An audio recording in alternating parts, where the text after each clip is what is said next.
여러분 안녕하세요. 이번 영상에서는 많은 분들이 어떤 때는 띠로 해서 어떤 일이 발생하고 일어날지 운세를 띠 위주로 보고, 또 어떤 때는 태어난 날의 일간을 중심으로, 일간의 오행을 중심으로 보는데 이게 약간 좀 헷갈리신다 이렇게 하시는 분이 있습니다. 그래서 우리가 운세, 운명을 좀 파악을 할 때 띠 위주로 말씀드릴 때 하고, 자기가 태어난 날의 기운, 오행의 기운을 갖고 말씀드릴 때 이걸 좀 구분해서 한번 오늘 간단하게 말씀드릴 테니까, 혹시 그러한 부분에 대해서 궁금해 하셨던 분들은 한번 봐주시면 좋겠습니다.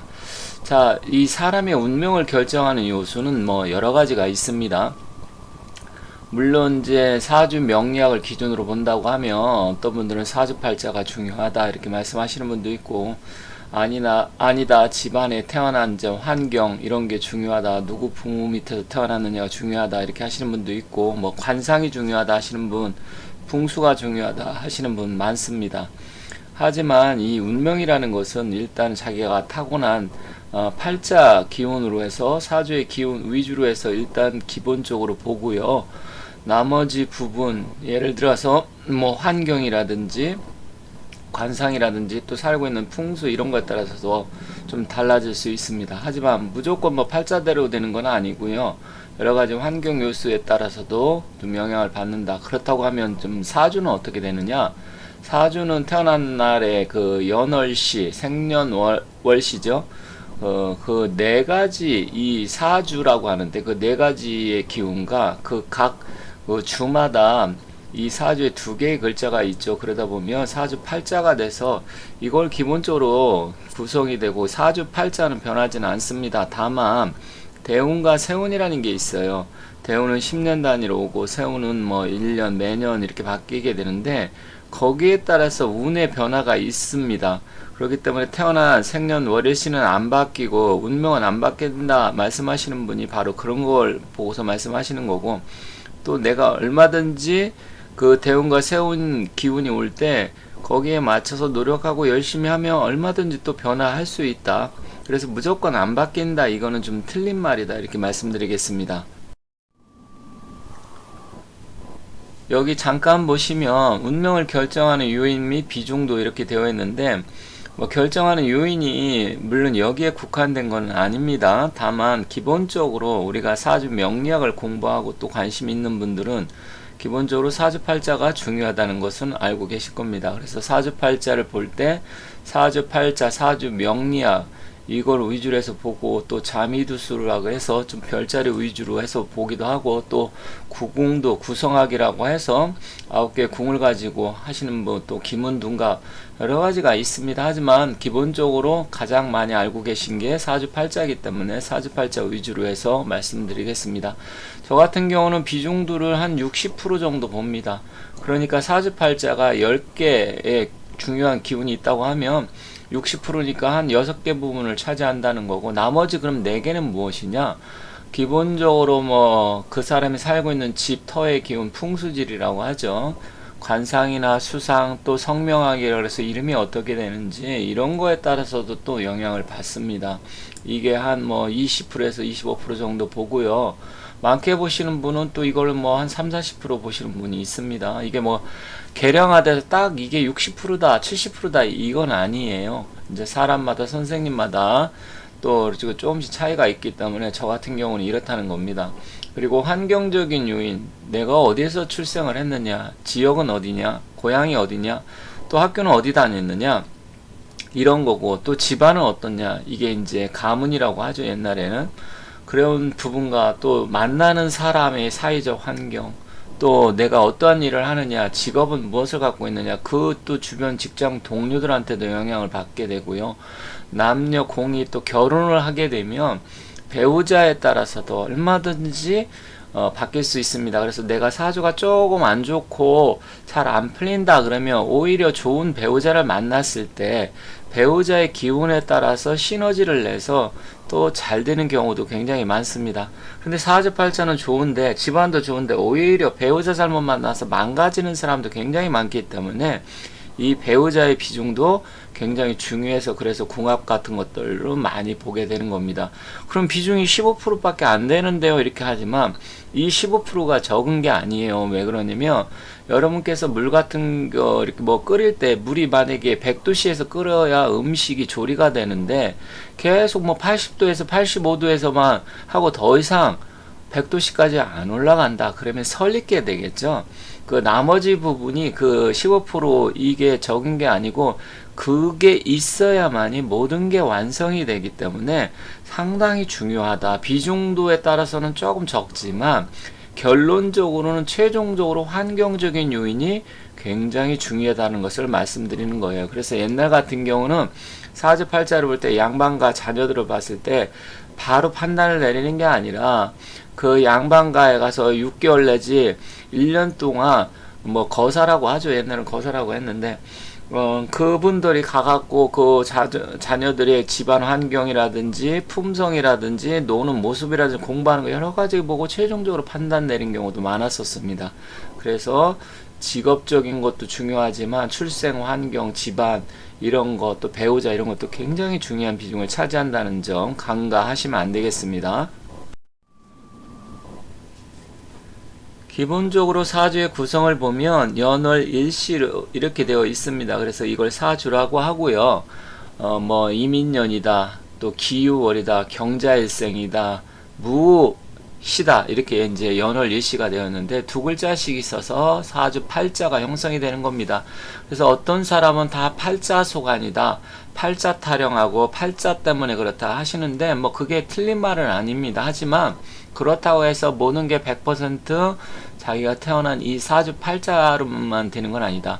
그래서 선생님들이나 사주를 좀 깊이 있게 잘 모르시는 분들은 이미 팔자는 정해져 있기 때문에 안 바뀐다 하는 거는 바로 이 연월 일시 이 네 가지의 기둥 사주와 또 8글자 이거는 안 바뀌죠. 왜 안 바뀌냐면 생년월일시는 고정되어 있는 거잖아요. 한번 태어나면 태어난 날짜의 기운이 정해지기 때문에.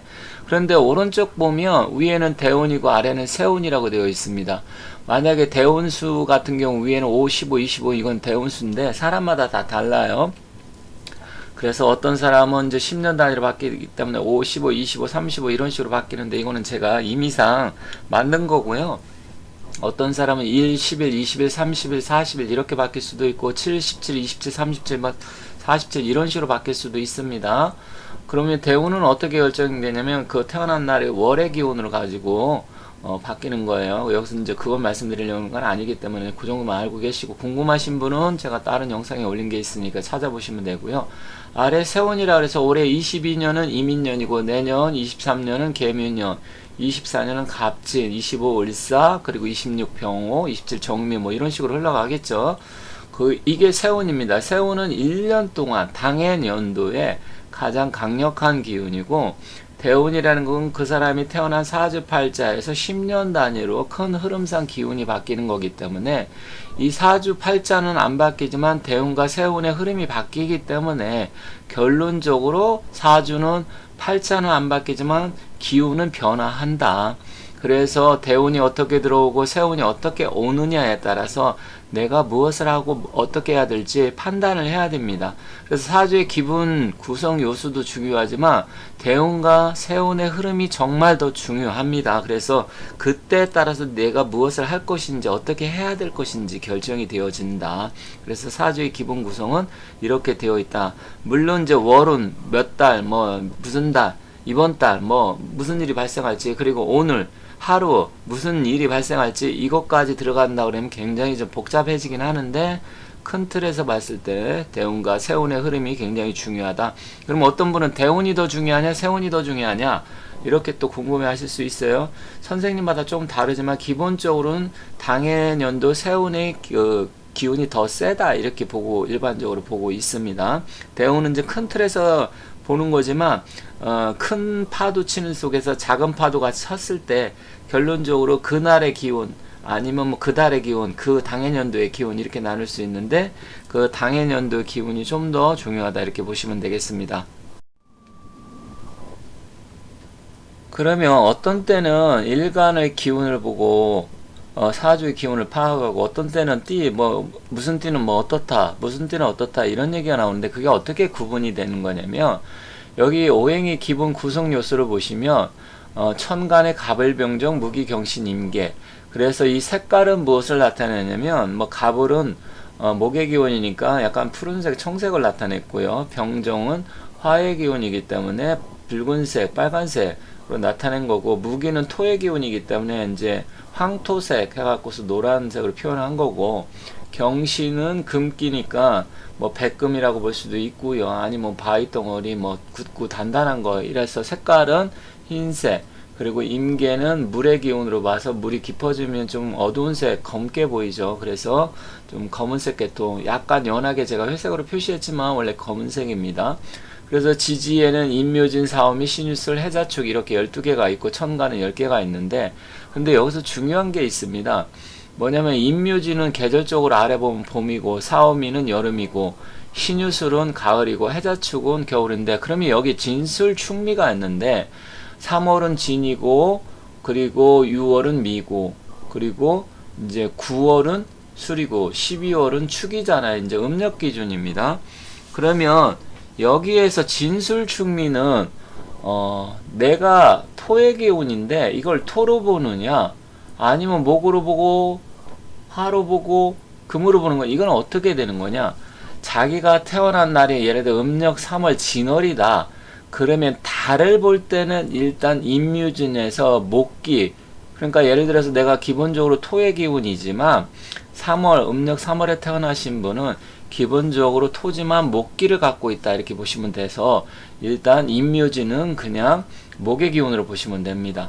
그러면 사오미는 역시 미는 화의 기운으로 보면 되겠죠. 신유술은 금의 기운으로 보고 이거는 달만 볼 때만 그렇습니다. 그런데 띠라든지 지는 용띠고 미는 양띠고 술은 개띠잖아요. 띠로 본다든지 이랬을 때 그때 연 이랬을 때는 그냥 토로 보고 태어난 날이나 시도 역시 토로 보면 돼요. 다만 태어난 달 진술 충묘월에 태어났다 하면 기본적으로 토의 기운을 갖고 있지만 기본 성향은 계절의 기운으로 해서 각 계절에 소속된 그것으로 봐야 된다. 그리고 우리가 이제 무슨 띠가 어떻다 그러니까 예를 들어서 인이면 범띠 호랑이띠고 묘면 토끼 지는 용띠잖아요. 그러면 이 사람들이 이 띠를 볼 때는 각자 삼합의 기운으로 해서 봐야 됩니다. 뒤에서 삼합의 기운을 말씀드릴 건데 띠로 볼 때는 삼합하고 같이 뭉쳐지고 여기 지지에서 봄, 여름, 가을, 겨울은 이건 방합이라 그래서 계절의 합입니다. 그래서 인묘진은 같은 목의 기운이고 사오미는 같은 화의 기운이고 이렇게 보는 건데 원로는 1, 2, 3, 4부터 해서 음력 12월까지 이렇게 쭉 나타나 있고 띠는 아래 보면 웬만한 사람은 띠는 다 알고 있기 때문에 제가 참고 삼아서 이렇게 말씀드렸지만 띠로 봐갖고 띠 운세가 어떻다 이건 이제 12신살 기준으로 해서 바뀝니다. 그러면 내가 태어난 날 사주의 기운은 천간의 기운으로 해서 갑을병정 무기경신 임계로 해서 무슨 기운을 갖고 태어났느냐에 따라서 이제 나머지 7글자가 어떻게 주고받느냐 이걸 보는 거지만 만약에 띠 범띠다 아니면 뱀띠다 양띠다 이랬을 때는 결론적으로 12신살의 기준으로 해서 어떤 일이 발생할지 그런 운세를 봤을 때 띠는 12신살을 기준으로 한다. 그 다음에 태어난 날엔 일간의 기운은 그 오행을 중심으로 해서 7개가 서로 어떻게 주고받느냐에 따라서 달라진다. 이게 차이점이에요. 조금 어려운 부분이 있을 수 있는데 기본적으로 띠는 아무래도 내가 태어난 날의 기운보다는 훨씬 더 비중이 적습니다. 그래서 큰 틀에서만 이렇게 말씀드리고 저 같은 경우도 그렇게 하는데 띠로 봤을 때는 이 천간의 기운으로 봤을 때 내가 태어난 날 사주를 볼 때는 천간의 기운으로 보지만 띠로 봤을 때는 지지로 보는 거잖아요. 그래서 약간 차이점이 있어요. 옛날 당사주 볼 때는 주로 띠로 해서 무슨 띠 쪽, 무슨 올해 무슨 년이 오면 어떤 일이 발생하고 무슨 띠끼는 궁합이 잘 맞고 이런 거였는데 최근에는 천간의 기준 내가 태어난 날 천간 그것은 이제 태어난 날은 일간이라고 하는데 그걸 위주로 해서 비중을 보기 때문에 띠는 그렇게 높지 않다는 점 참고하시면 되겠습니다. 앞에서 조금 길게 말씀드렸는데 자 여기 왼쪽에 사주를 한번 볼게요. 이민년생이면 호랑이띠가 되겠죠. 그리고 일간에 보면 빨간색으로 동그라미 쳤는데 이게 경자일에 태어났다 내가 만약 그러면 이 경자일에 태어났으면 경금의 기운이죠. 나는 금의 기운을 갖고 태어난 거고, 노란색은 토요, 검은색은 수고, 그리고 청색은 나무, 빨간색은 불입니다. 그럼 여기는 이제 목과 토금수를 다 갖고 있죠. 그러면서 사주가 어떻게 되느냐? 오른쪽에 보면 12지지라 그래서 인호술, 신자진, 사유축, 해묘미 이렇게 되어 있습니다. 근데 인은 원래 목의 기운이고, 오는 화의 기운이고, 술은 토의 기운이잖아요. 그런데 이 세 가지가 합쳐짐으로써 그래서 삼합의 기운이 화기로 바뀝니다. 신자진은 원래 금기가 신이고, 진은 토기지만 수기로 변하게 되고, 사유축은 금기로 변하고, 해묘미는 목으로 변하게 됩니다. 그래서 목기로 변하게 되겠죠. 그래서 이렇게 되면 화, 수, 금, 목 이렇게 되는데, 그러면 이 인신사의 앞쪽에는 인신사이고 가운데는 좌우묘이고 뒤쪽에는 진술축미인데, 12신살에서 인신사에는 지살입니다. 지살 이제 12신살에 겁재천지, 연월망장, 반역, 육화 이렇게 해서 12개가 있는데, 이거를 이제 공부하신 분은 이해가 가지만, 일단 인신사에는 지살로서 활동성을 나타내게 되고요. 그 다음에 가운데 좌우묘유는 장성살로 해서 가장 강력한 그 기운입니다. 제왕의 기운과 같은 건데, 12운성에. 그러다 보면 인호술은 화기이기 때문에 오화가 가장 강력한 기운이고, 신자진의 자는 수기이기 때문에 수가 가장 강력한 기운이 되겠죠. 나머지 사유축, 해묘미도 마찬가지입니다. 그리고 술은 12신살에서 화개살이고, 화개라는 것은 이제 여러 가지를 나타내지만 가장 일반적인 게 종교성이라든지 아니면 예술성, 문학성 이런 걸 나타내고, 또 이제 여자에 따라서는 화개살이 많으면 결혼 운이 안 좋다면 이제 여러 가지 이제 얘기들이 있는데, 기본적으로 이렇게 12지지에서 삼합의 기운은 12신살 위주로 봅니다. 그리고 이제 12운성으로 봤을 때는 12운성과 12신살은 기본적으로 잘 알아야 되는데, 띠를 봤을 땐 12신살이 더 중요하고, 12운성은 내가 태어난 날에 일간을 중심으로 어떤 거 가졌을 때 어떤 기운이냐 해서 조금 약간 다른 개념이지만, 12운성이나 12신살은 좀 중요한 부분을 차지하기 때문에 잘 알아야 된다. 근데 어떤 분들은 12운성을 크게 이렇게 신경 안 쓰고 중요하지 않다 그랬는데, 그건 자기가 적용을 할 줄 몰라서 그렇습니다. 그래서 12운성도 굉장히 중요합니다. 그래서 인신사의 좌우묘, 진수축미에서 이렇게 변하는 부분, 이거는 이제 12신살 위주로 해서 띠를 볼 때 거기에 따라서 12신살이 어떻게 오고 어떻게 작용하느냐에 따라서 달라진다. 그래서 12신살 작용하는 거는 다음 시간에 제가 전에 올린 것도 있지만 또 부연 설명하면서 추가적으로 중요한 내용이 많기 때문에 다음에 하도록 하겠습니다. 제가 칠판에 판서를 안 하고 이렇게 지금 자료를 만드는 경우는 지금 판서도 해야 되는데, 원래 이제 칠판에 써가면서 해야 조금 이게 잘 들어오긴 합니다. 하지만 글씨가 좀 잘 안 보이고 그런다는 부분이 많아서 이렇게 잘 보이게 하기 위해서 따로 자료를 계속 만든다는 점 참고하시면 되고요. 다음 시간에 다른 영상 가지고 다시 찾아뵙도록 하겠습니다. 감사합니다.